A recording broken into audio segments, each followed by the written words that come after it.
Silvia Díez Sastre, profesora de Derecho Administrativo en la Universidad Autónoma de Madrid y colaboradora del Instituto de Derecho Local de la misma universidad.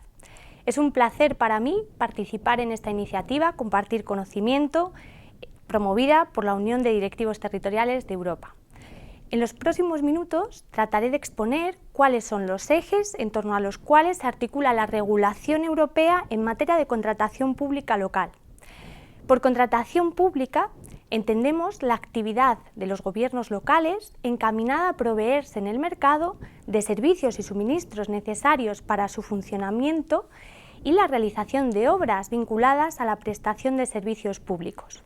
Con esta finalidad trataré de centrar mi exposición en torno a 4 puntos esenciales. El primero se dedicará a analizar cuál es el proceso que ha llevado a la europeización actual del derecho de la contratación pública en Europa. El segundo punto analizará cuáles son las fuentes del derecho en esta materia y qué margen queda a los gobiernos locales para regular en torno a la contratación pública.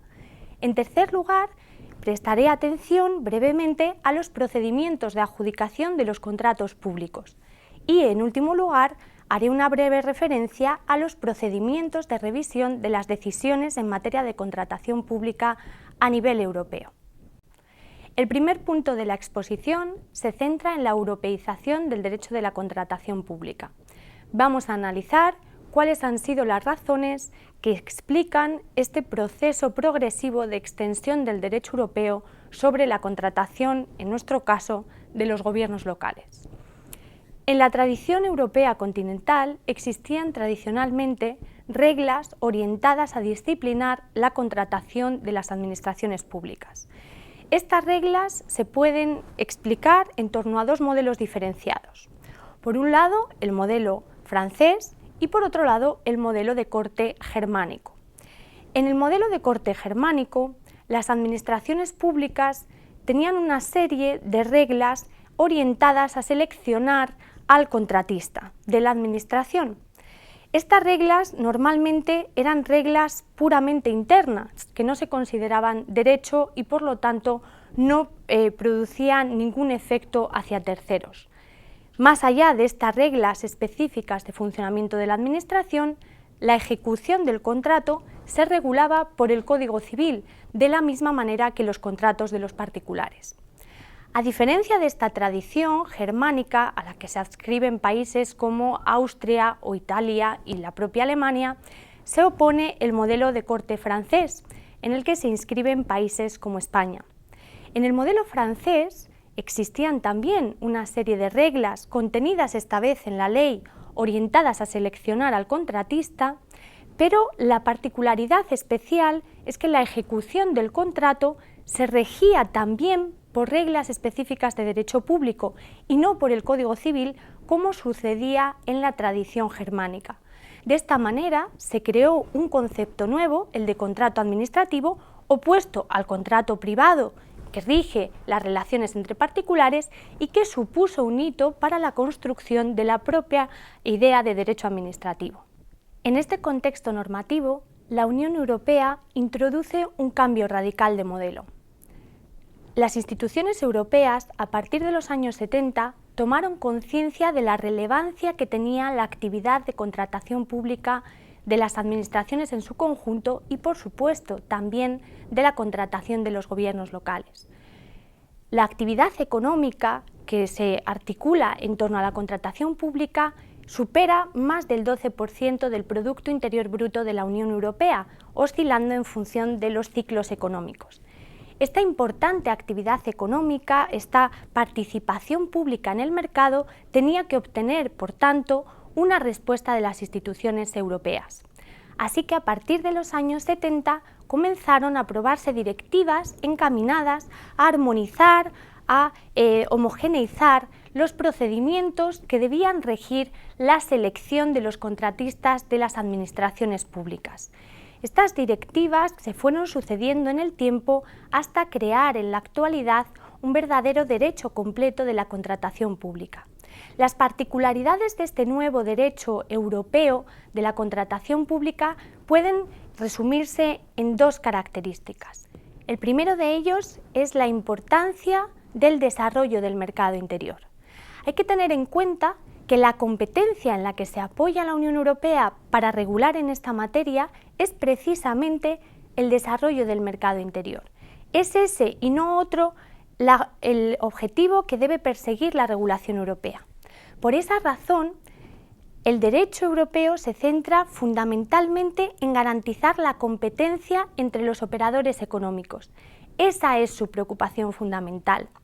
A diferencia del derecho nacional, que como hemos señalado anteriormente, prestaba atención a la ejecución del contrato y se preocupaba de si eran reglas públicas o privadas las que disciplinaban esa ejecución, en el derecho europeo vemos que la única preocupación es que se adjudique el contrato a la oferta económicamente más ventajosa, es decir, que se garantice la competencia entre los operadores y que se elija al mejor. Eso hace que en realidad no tengamos ni siquiera un concepto similar al de contratación pública en países que no participaban de la tradición francesa. Así en Alemania hablamos simplemente de Vergaberecht, es decir, derecho de la adjudicación de los contratos, y en el propio término inglés, public procurement, también nos vemos ante un concepto meramente adjudicativo de la contratación. Luego, lo relevante es la fase previa a la celebración del contrato. A partir de ahí se deja libertad a los derechos nacionales para regular qué es lo que va a suceder entre la administración y el contratista, con algunos matices, como veremos más adelante. Junto a esta preocupación esencial en torno a la competencia de los operadores económicos, hay que tener en cuenta que el derecho europeo es un derecho parcial, es decir, el derecho europeo de la contratación pública no ordena todos los contratos celebrados por las administraciones públicas de los Estados miembros, solo una parte de ellos, solo aquellos contratos celebrados por determinados sujetos regulados en las directivas, con determinados objetos también regulados en las directivas, obras, suministros, servicios, y siempre que esos contratos superen unos umbrales económicos ciertamente elevados. Estos umbrales económicos se diferencian en función de quién es el sujeto contratante. Así que cuando nos encontramos ante contratos celebrados por los gobiernos locales, los umbrales son más elevados. Esto permite que las exigencias de publicidad y la complejidad del procedimiento de adjudicación se relaje cuando son los gobiernos locales los entes públicos afectados por la regulación.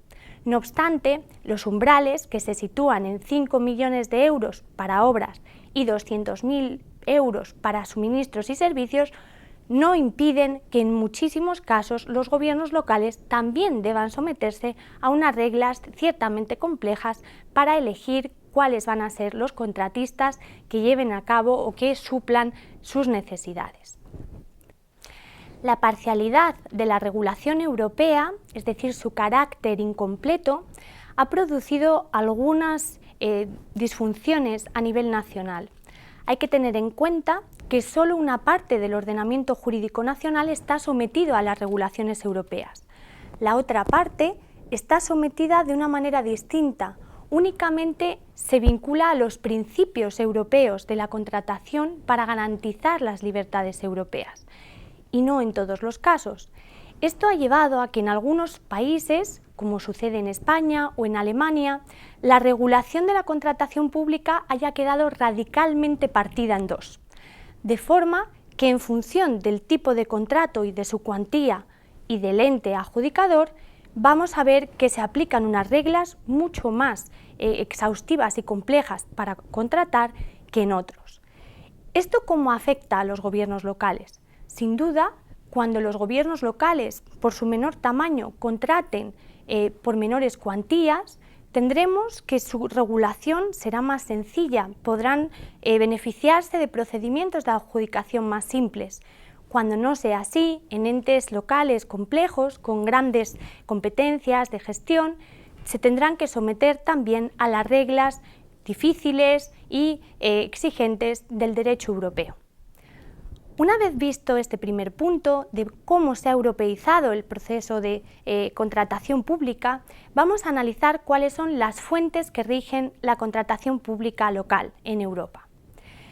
Las fuentes a nivel europeo se pueden resumir básicamente, y sin apartar la mirada de los tratados constitutivos, en dos puntos. Por un lado, las directivas y por otro lado, la jurisprudencia del Tribunal de Justicia de la Unión Europea. Las directivas, como se han dicho anteriormente, son el instrumento fundamental de europeización del derecho de la contratación pública. Y tenemos dos tipos de directivas. Por un lado, las directivas de contratación pública, en sentido estricto, orientadas a regular cómo se adjudica el contrato, cómo se selecciona al contratista. Estas directivas actualmente son las directivas 2004/17 y 2004/18, ambas en proceso actualmente de reforma por parte de las instituciones europeas. Pero junto a estas directivas europeas que regulan cómo hay que seleccionar al contratista, tenemos unas directivas denominadas de recursos que garantizan el cumplimiento de las primeras. Cuando a finales de los 80, principios de los 90, las instituciones europeas tomaron conciencia de la dificultad de los Estados miembros para aplicar las reglas en materia de contratación pública, decidieron aprobar unas nuevas directivas, que llamamos directivas de recursos. Estas llamadas directivas de recursos quieren garantizar que los licitadores, los operadores económicos del mercado interior, puedan, mediante mecanismos de recursos, exigir el cumplimiento de las reglas de contratación pública. De manera que la Directiva 89/665 y la Directiva 92/13 están justamente orientadas a lograr esta finalidad. Después, ambas directivas han sido reformadas en el año 2007 por la Directiva 2007/66, que ha reforzado de forma muy expresiva y muy intensa la efectividad de estos mecanismos de recursos. Tanto los procedimientos de adjudicación regulados en las primeras directivas como los procedimientos de recursos se van a explicar a continuación. Junto a las directivas, decíamos que otra fuente fundamental del derecho europeo de la contratación pública es la jurisprudencia del Tribunal de Justicia. De manera concomitante a la aprobación de las directivas, el Tribunal de Justicia ha ido creando una sólida jurisprudencia encaminada a garantizar los principios del mercado interior en la actividad de contratación pública. Y sin duda, la actividad de contratación pública de los gobiernos locales ha sido uno de los supuestos de hecho recurrente que ha dado lugar a numerosas sentencias que son verdaderos leading cases en materia de contratación pública europea. A través de estas medidas, de este derecho del caso, se ha completado, por tanto, el derecho de la contratación pública. De hecho, las directivas, como las directivas que se encuentran en proceso de reforma actualmente, toman para sí y positivizan de esa manera muchos de los criterios establecidos por el Tribunal de Justicia.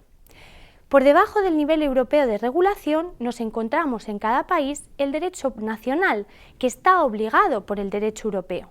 Como hemos dicho anteriormente, hay dos posibilidades, o bien que el Estado miembro decida transponer sin más el derecho europeo y en lo demás seguir rigiéndose por sus tradiciones jurídicas nacionales propias, o bien que el Estado decida asumir y acoger para sí en toda su extensión el derecho de la contratación pública europea, creando un único sistema de reglas de contratación pública.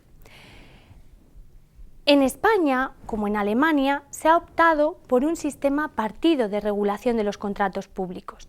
Esto ha generado una fuerte inseguridad jurídica para los operadores económicos, puesto que las reglas varían de forma bastante evidente en función de los casos ante los que nos encontremos. En otros países, como puede ser Austria, Suecia o Polonia y otros países del este, se ha optado por una regulación unificada que extiende las reglas europeas a contratos que en realidad no están necesariamente bajo el ámbito de aplicación de las directivas. La transposición de las normas europeas tradicionalmente se realiza a través de normas con rango de ley en los distintos países de nuestro entorno, y son los Estados los que normalmente asumen esa tarea. De esta manera, en los estados descentralizados o federales ha sido la Federación o el Estado central, como en España, el que ha asumido la tarea de transposición del derecho europeo. El resto de entidades, en la medida en que tengan asegurada autonomía, tienen que gozar también de un cierto margen de desarrollo de la normativa en materia de contratación pública. Ahora bien, las directivas europeas y la regulación europea es muy exhaustiva, de manera que ese margen de regulación de entidades regionales o locales se ha reducido de forma considerable. El margen que queda así a los gobiernos locales para regular en materia de contratación pública variará en función de la regulación nacional, pero en cualquier caso se centrará fundamentalmente en las posibilidades de organización interna y de autorregulación de las prácticas de contratación pública en el marco de esta densa normativa, tanto europea como nacional.